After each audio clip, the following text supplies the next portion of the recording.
नमस्कार सभी को। स्वागत है आप सभी लोगों का मगध एजुकेशन में। और ये जो सीरीज अभी चल रहा है, ये सीरीज चल रहा है एसएससी जीडी के लिए। एसएससी जीडी का ये है जीके का। रीजनिंग आपका चल रहा है, रोज चल रहा है। रीजनिंग का जो टाइमिंग है, रीजनिंग हो रहा है 2 बजे से लेकर 3 बजे तक, जिसमें आपको जैसे एग्जाम में 20 क्वेश्चन पूछा जाता है, वैसे ही आपको 20 क्वेश्चन का सेट करवाया जाता है। तो अभी हम ज़्यादा टाइम नहीं लेते हुए हम लोग अपना जीके के सीरीज पे आते हैं। जीके के सीरीज में पहला जो क्वेश्चन है, पहला क्वेश्चन है एस घोष, जो कि एक कवि थे और इन्होंने एक कुछ कंपोज किया था। वो कंपोज किया था गौतम बुद्ध के बारे में बायोग्राफी, जिसका नाम था, जो कंपोजिशन का नाम था, वो नाम था बुद्ध चरिता। ये क्वेश्चन ये है कि ये जो अश्व घोष थे, ये किस शासक के दरबार में रहते थे। तो ये किस शासक के दरबार में रहते थे? तो ये रहते थे कनिष्क के दरबार में। किसके दरबार में? कनिष्क के दरबार में। चलिए अश्व घोष के बारे में थोड़ा जान लेते हैं कि कालिदास से पहले जो इंडिया का ग्रेटेस्ट पोएट थे, वो कौन थे? वो थे ये अश्व घोष। किसके पहले? कालिदास। और ये कब? 5th सेंचुरी में। और ये अश्व घोष को आप बोल सकते हैं क्या? Father of Sanskrit drama. चलिए, और इनका जो ये जो पॉपुलर थे, ये जो पॉपुलर थे, वो किसके वजह से थे? तो ये थे स्टाइल ऑफ संस्कृत। मतलब संस्कृत में जो कविता ये लिखते थे या फिर गाते थे, तो उनके जो स्टाइल था, उस वजह से ये फेमस थे। और ये जो स्टाइल था, या फिर बोल सकते हैं संस्कृत पोएट्री था, इसे क्या बोला जाता था? ये बोला जाता था कव्य या फिर कव्या। चलिए, ठीक है। इन्होंने एक और किताब लिखा था। पहले इन सबको इरेज कर देता। अच्छा, ऊपर जगह है। ये इन्होंने एक और किताब लिखा था। वो किताब क्या लिखा था? सॉरी, सुंदरा नंदा। और ये किसके थीम पे थे? तो ये थीम पे था, जो बोल सकते हैं कि गौतम बुद्धा का, जो बोल सकते हैं कि हाफ ब्रदर कौन? नंदा। तो नंदा के कन्वर्सन के थीम पे ये जो किताब लिखा गया था, ये किताब लिखा गया था। चलिए, अब जान लेते हैं थोड़ा बिंदुसार के बारे में। बिंदुसार कौन थे? आप लोग जब भी हिस्ट्री पढ़े होंगे तो आप लोग सुने होंगे एक नाम, या फिर ऐसे भी सुने होंगे, चंद्रगुप्त मौर्य। चंद्रगुप्त मौर्य कौन थे? जो मौर्यन डायनेस्टी के फाउंडर थे। तो चंद्रगुप्त मौर्य के जो बेटा थे, वो थे बिंदुसार। और बिंदुसार के जो बेटा हुए, वो कौन हुए? वो हुए अशोक। इन सब के बारे में आगे कभी क्वेश्चन आता है तो पूछा पूछा जाए, मतलब बताएंगे। अभी ये ऑब्जेक्टिव का क्वेश्चन है, तो ऑब्जेक्टिव के हिसाब से इसे देखते हैं। तो इस क्वेश्चन का जो आंसर है वो क्या हो जाएगा? कनिष्क हो जाएगा। चलिए, अब अगले क्वेश्चन पे। अगला क्वेश्चन क्या कह रहा है? What is the primary goal of the global biofuels alliance launched by PM Modi. तो जो पीएम मोदी के द्वारा एक ग्लोबल बायोफ्यूल अलायंस लॉन्च किया गया था, जिसमें G20 के सारे सदस्य थे और भी कुछ नॉन मेंबर कंट्री थे। तो उसका जो प्राइमरी गोल था, वो क्या था? वो गोल था boosting demand and technology transfer for the production of biofuels. क्या था? जैसे कि आप न्यूज में अक्सर सुनते होंगे कि पेट्रोलियम में इथेनॉल मिलाया जाएगा। उसी से रिलेटेड कुछ बातचीत करने के लिए, या फिर बोल सकते हैं जो कैसे काम करना, ये सब के लिए एक अलायंस बनाया गया है, उसका वो गोल था। चलिए, अब हम लोग आते हैं अगले क्वेश्चन पे। अगला क्वेश्चन क्या कह रहा है? अगला क्वेश्चन क्या है कि highest peace time gallantry award in चारों ऑप्शन में क्या कौन कौन सा है? विक्रम चक्र, परमवीर चक्र, महावीर चक्र, अशोक चक्र। तो इन सब में जो highest peace time gallantry award है, शांति काल का सर्वोच्च वीरता पुरस्कार कौन सा है? तो वो है अशोक चक्र। क्या है? अशोक चक्र। अब अशोक चक्र सबसे पहले किनको मिला था? तो ये जो मिला था, सबसे पहले जो मिला था, फ्लाइंग लेफ्टिनेंट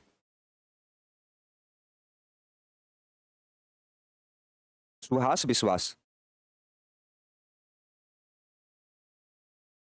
तो और ये कब मिला था? ये मिला था 1952 में। कब मिला था? 1952 में।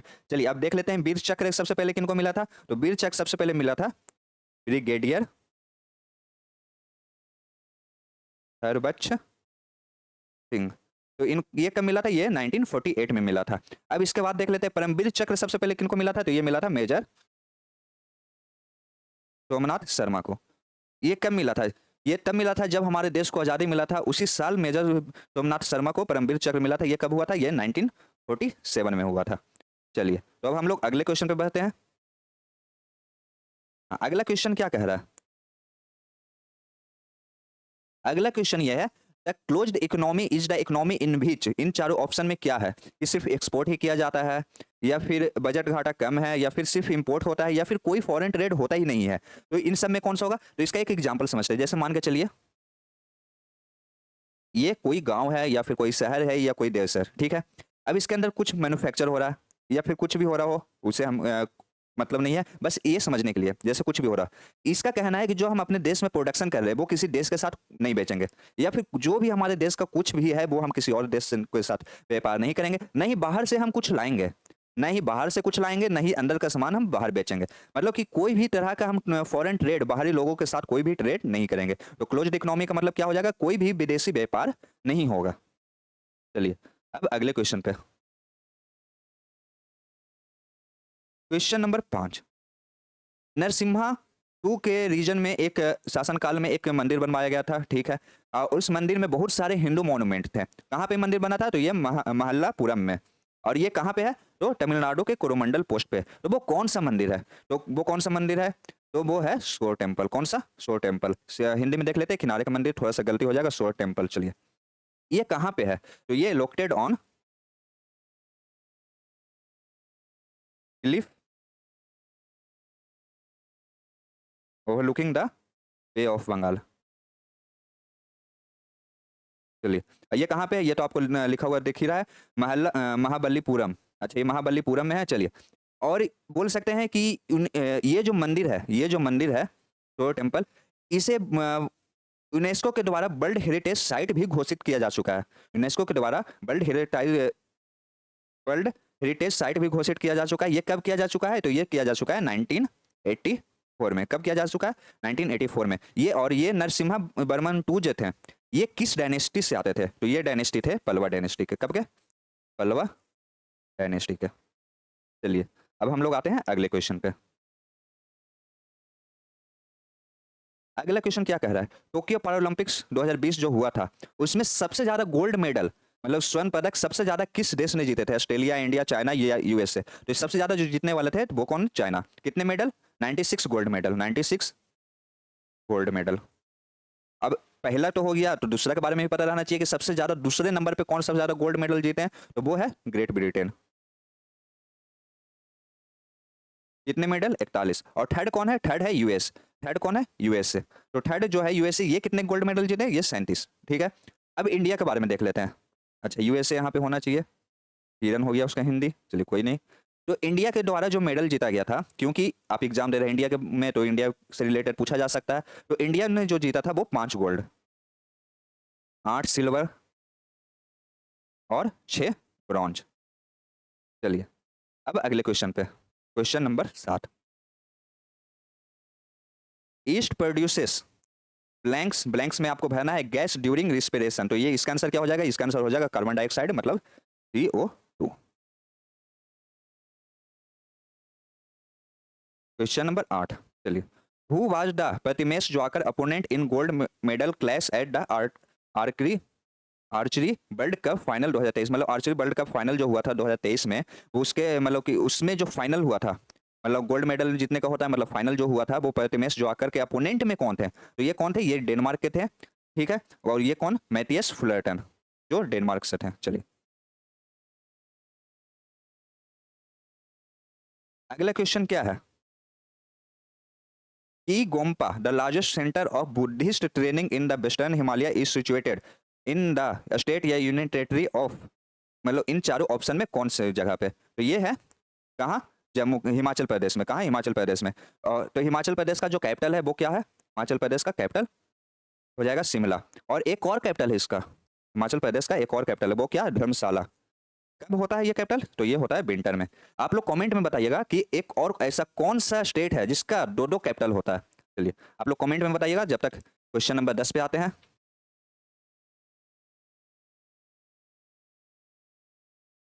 Question number 10, blank national park is the oldest national park of in India. मतलब इन चारों में सबसे पुराना नेशनल पार्क कौन सा है, तो वो नेशनल पार्क कौन सा है, जिम कॉर्बेट नेशनल पार्क। कौन सा ऑप्शन हो जाएगा, तो ऑप्शन नंबर ए हमारा सही हो जाएगा। चलिए अब जिम कॉर्बेट नेशनल पार्क है कहाँ कहाँ, तो ये जिम कॉर्बेट नेशनल पार्क है वो है नैनीताल। तो क्या ये बस नैनीताल में है, तो नहीं, ये 2 स्टेट में, एक नैनीताल और एक उत्तराखंड। उत्तराखंड में कहा, तो ये पौरी गढ़वाल डिस्ट्रिक्ट।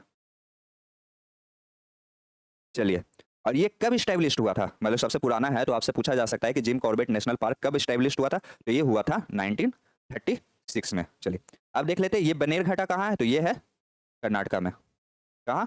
कर्नाटका में। ये बैसौन कहाँ है, तो ये है त्रिपुरा में। और ये गंगोत्री कहाँ है, तो ये है उत्तराखंड में। कहाँ? उत्तराखंड में। एग्जाम में आपको नेशनल पार्क से रिलेटेड ज्यादातर एसएससी की जो एग्जाम है, नेशनल पार्क से रिलेटेड एक क्वेश्चन हर शिफ्ट में ज्यादातर देखने को मिल जाता है, इसलिए आप जितने भी नेशनल पार्क है उनका अच्छे से नाम याद करके जाइएगा। चलिए, तो अब हम लोग आते हैं अगले क्वेश्चन पे। अगला क्वेश्चन क्या कह रहा है, निम्नलिखित में से किस विरासत स्थल की वास्तुकला द्रविड़ शैली की है? तो ये कौन सा है, तो ये है हम्पी। कौन सा? हम्पी। हम्पी कहाँ है, तो हम्पी है कर्नाटका में। कहाँ? कर्नाटका में। चलिए, तो यहाँ पे एक सबसे जो इंपॉर्टेंट मंदिर है वो कौन सा है, वो है विरूपक्षा टेम्पल, जो कि बोल सकते हैं कि हिंदूज को मतलब हिंदू लोगों के लिए सबसे जो रिलीजियस स्थल है उनमें एक बहुत ही महत्वपूर्ण स्थान ये रखता है ये मंदिर। चलिए, अब अगले क्वेश्चन पे, क्वेश्चन नंबर 12। क्वेश्चन नंबर 12 क्या कह रहा है कि 25 डिग्री सेल्सियस को फ़ारेनहाइट में लिखना रहे तो हम लोग कैसे लिखेंगे? तो इसका एक फार्मूला होता है, फार्मूला आप लोग याद रखिएगा, क्योंकि एग्जाम में आपको यहाँ पे 25 की जगह 125 कह दे, 100 कह दे, 110 कह दे, कुछ भी कर सकता है। तो सबसे पहले देख लेते हैं कि 25 डिग्री का आंसर क्या होगा। उससे पहले देख लेते हैं कि सेल्सियस के बारे में कुछ जान लेते हैं। सेल्सियस क्यों यूज होता है, तो सेल्सियस वर्ल्ड में सबसे ज्यादा यूज होता है। और क्यों यूज होता है, तो ये टेम्परेचर को नापने के लिए यूज होता है। और एक चीज याद रखिएगा, दो चीज याद रखिएगा, एक चीज नहीं, कि 0 डिग्री सेल्सियस पे, 0 डिग्री सेल्सियस पे जो पानी है वो जमना शुरू हो जाता है। और जो 100 डिग्री सेल्सियस पे जो पानी है वो उबलना शुरू हो जाता है। जमना कब शुरू होता है? 0 डिग्री सेल्सियस पे। उबलना कब शुरू होता है? तो वो 100 डिग्री सेल्सियस पे। चलिए, अब फार्मूला देख लेते हैं। फार्मूला किस चीज का देख लेते हैं?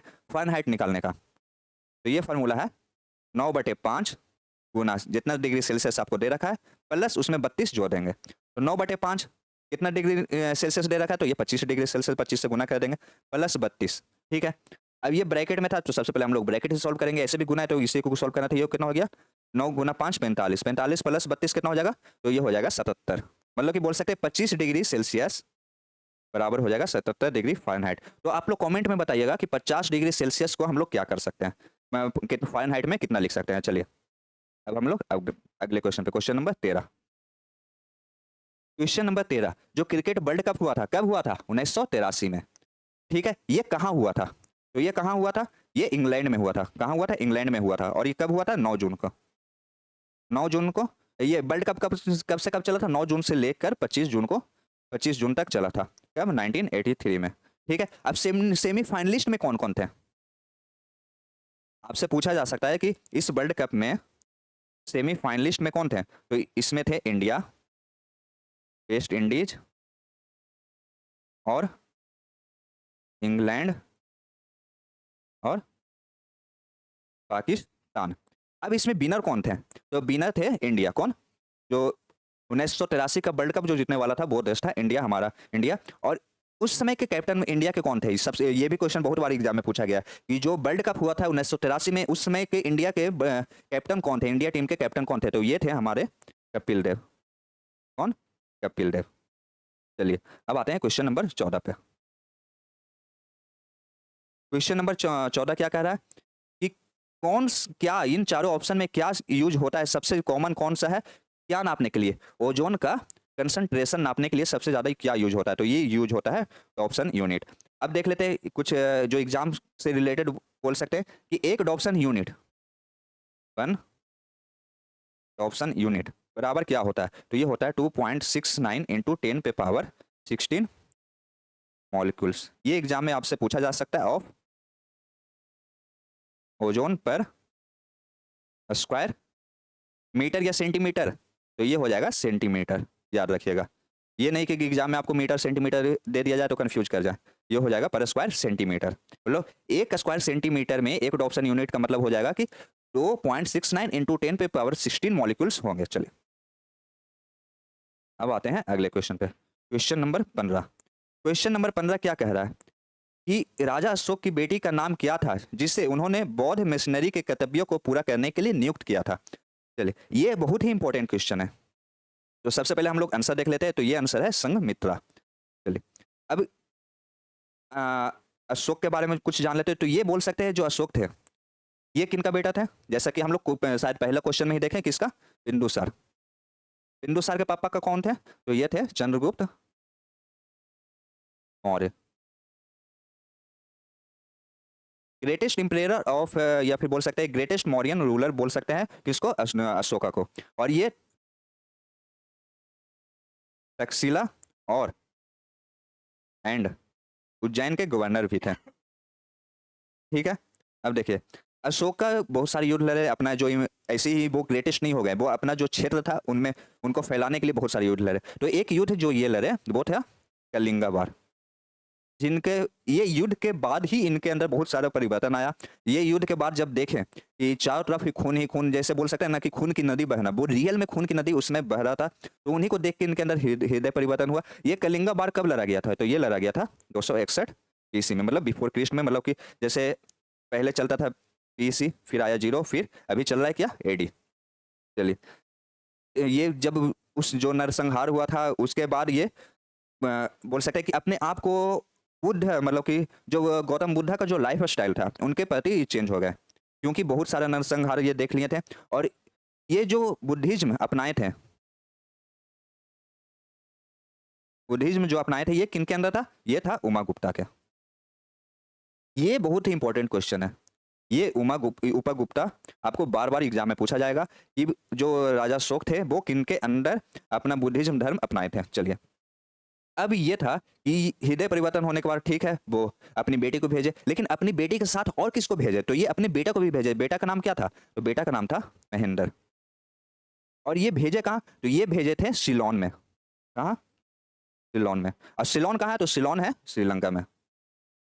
अब एक चीज बताइएगा कि आप कहीं जाइएगा तो आप खाली हाथ तो जाइएगा नहीं, तो कुछ लेकर भेजे होंगे। तो जो बोल सकते हैं बुद्धिज्म का जो people original original people tree, मतलब कि पीपल का पेड़ कहाँ पे है? तो ये गया में। तो उसका जो बोल सकते हैं कि छोटा पेड़ जो रोपा जा सके वो लेकर भेजे थे कहाँ? श्रीलंका में, ताकि वहां पे जाकर ये रोप सके। चलिए, अब अगले क्वेश्चन पे आते हैं, क्वेश्चन नंबर 15। अच्छा 15 तो हो गया, क्वेश्चन नंबर 16। क्वेश्चन नंबर 16 कह रहा है कि इंडियन कॉन्स्टिट्यूशन के कौन से आर्टिकल में प्रेसिडेंट को प्राइम मिनिस्टर अपॉइंट करने का पावर देता है?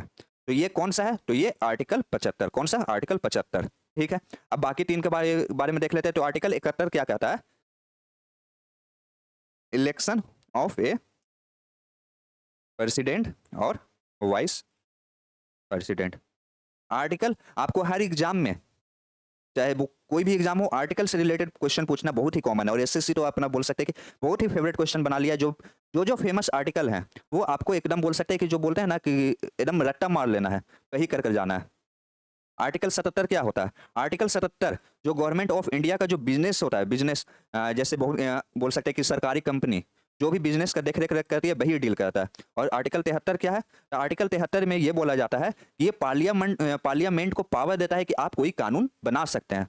अब पार्लियामेंट कानून कौन बनाएगा? पार्लियामेंट बनाएगा। अब वो पार्लियामेंट को कानून बनाने के लिए कौन सा आर्टिकल पावर देता है? तो वो देता है 73। चलिए, अब अगले क्वेश्चन पे आते हैं। अगला क्वेश्चन क्या है? Question number 17। ठीक है, कि कौन से टाइप का सॉइल, कौन से टाइप का मिट्टी कहाँ पाया जाता है सबसे ज्यादा? मतलब कि तो, डेक्कन लावा ट्रेट, इंडिया के डेक्कन लावा ट्रेट में सबसे ज्यादा जो है वो कौन सा सॉइल पाया जाता है? तो ये पाया जाता है ब्लैक सॉइल। अब ब्लैक सॉइल सबसे ज्यादा पाया कहाँ जाता है? क्वेश्चन ये हो सकता है कि आपको 4 ऑप्शन दे दिया जाए और 4 ऑप्शन में ये पूछा जाए कि सबसे ज्यादा कहाँ पाया जाता है। तो ये सबसे ज्यादा पाया जाता है गुजरात में। और कहाँ पाया जाता है? तो गुजरात के अलावा पाया जाता है महाराष्ट्र में। और कहाँ? कर्नाटका में और मध्य प्रदेश में। चलिए, अब आते हैं क्वेश्चन नंबर 18 पे। क्वेश्चन नंबर 18 क्या है? तो कैरिकुलम एक कंपाउंड है, ठीक है। वो क्या दिखाता है कि एक वैरायटी ऑफ बायोलॉजिकल एक्टिविटी कहाँ से एक्सट्रैक्ट हो सकता है? तो ये एक्सट्रैक्ट कहाँ से हो सकता है? तो ये हो सकता है हल्दी के पेड़ से। तो हल्दी का पेड़ के लिए कौन सा होगा? From tomato ginger plant from turmeric, मतलब कि कहाँ से हो जाएगा? हल्दी के पौधे से ये निकाला जा सकता है। क्या? कैरिकुरियम। ये याद रखिएगा, सीधा सा, इतना लंबा क्वेश्चन आपको याद रखने की जरूरत नहीं है। कैरिकुरियम कहाँ किस पौधे से निकाला जा सकता है? तो ये निकाला जा सकता है हल्दी के पेड़ से। चलिए, अब आते हैं अगले क्वेश्चन पे, क्वेश्चन नंबर 19।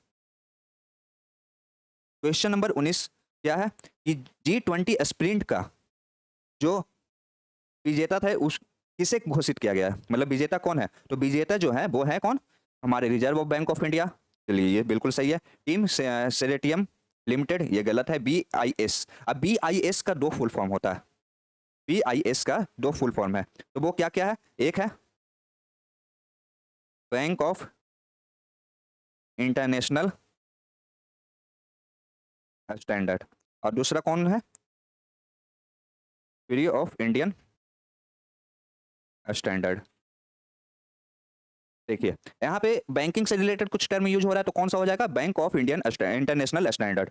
चलिए, तो हमारे जो विजेता थे वो कौन थे? RBI और BIS, मतलब कि कौन सा ऑप्शन हो जाएगा? ऑप्शन नंबर डी हमारा बिल्कुल सही हो जाएगा। ठीक है, चलिए अब अंतिम हमारे लास्ट क्वेश्चन पे आते हैं।